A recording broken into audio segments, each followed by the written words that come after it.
Au nom du Père et du Fils et du Saint-Esprit, ainsi soit-il. Je vous salue Marie, pleine de grâce, le Seigneur est avec vous. Vous êtes bénie entre toutes les femmes, et Jésus, le fruit de vos entrailles, est béni. Sainte Marie, Mère de Dieu, priez pour nous pécheurs, maintenant et à l'heure de notre mort. Saint Joseph, Saint Jean le Gardien, nos saints patrons, intercédez pour nous. au nom du Père et du Fils et du Saint-Esprit, ainsi soit-il. Le pas suivant, c'est que, puisqu'on peut choisir ce qu'on veut finalement, pourquoi pas choisir une autre religion que Jésus-Christ? C'est le pas suivant. C'est le déisme. On croit encore en un Dieu créateur, un Dieu architecte, mais sur Terre, on fait ce qu'on veut. On a la liberté, le libre examen même de choisir une religion. Et c'est les philosophes du XVIIe siècle qui développent cela, qui corrompent aussi la philosophie, la logique, parce que la logique mène à la preuve de l'existence de Dieu.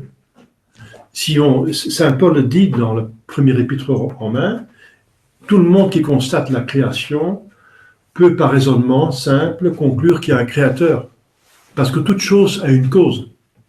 Donc l'univers a une cause. Deuxième vérité évidente, c'est que la cause est proportionnée à l'effet. Puisque l'effet est énorme, c'est le macrocosme, c'est le monde des minéraux, des plantes, des animaux, des hommes, les microcosmes, c'est incroyable. Le corps humain, c'est une merveille. L'effet est énorme, donc la cause est énorme, donc infinie.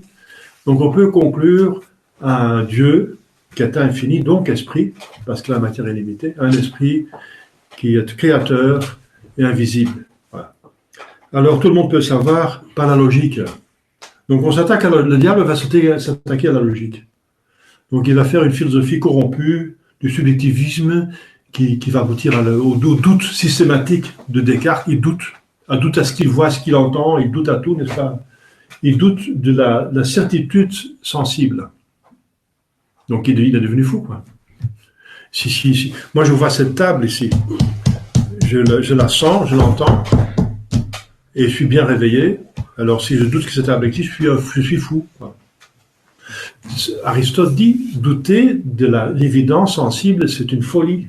Eh bien, Descartes a installé la folie comme principe philosophique, et c'est le père de la philosophie moderne.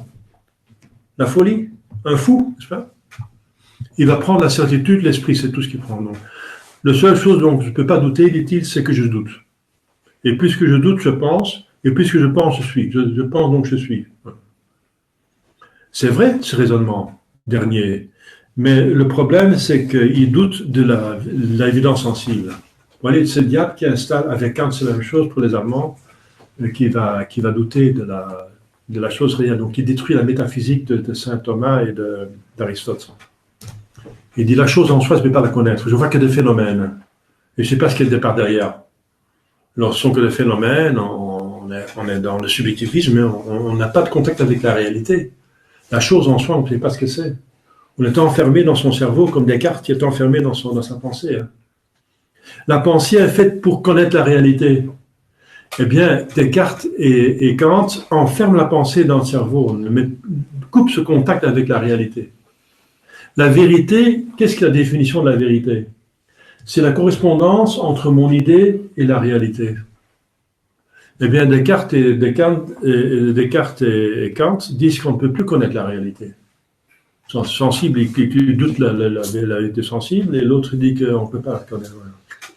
Par exemple, on ne peut pas faire un cours de philosophie, mais c'est important parce que la philosophie est la base de la théologie, et la théologie est la science nécessaire pour le magistère de l'Église. Et le magistère de l'Église, c'est l'enseignement de l'Église, c'est l'enseignement des évêques et des papes, et c'est important. Si on corrompt la philosophie, la logique, on a une théologie fausse.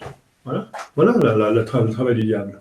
Donc il a fait un travail de faire encore une fausse philosophie au XVIIe siècle, et on arrive au déisme de la Révolution française.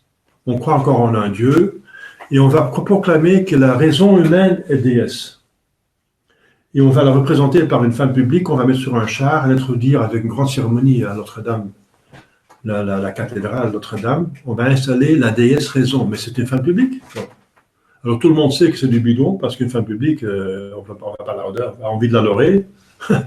Donc, ça mène à l'athéisme, puisque cette divinité, c'est du vent, n'est-ce pas? Tout le monde comprend que c'est rien. Donc, ça amène à l'athéisme, qui est la part suivante, c'est l'athéisme du communisme-socialisme, voilà, qui s'installe au 19e siècle et début du 20e siècle.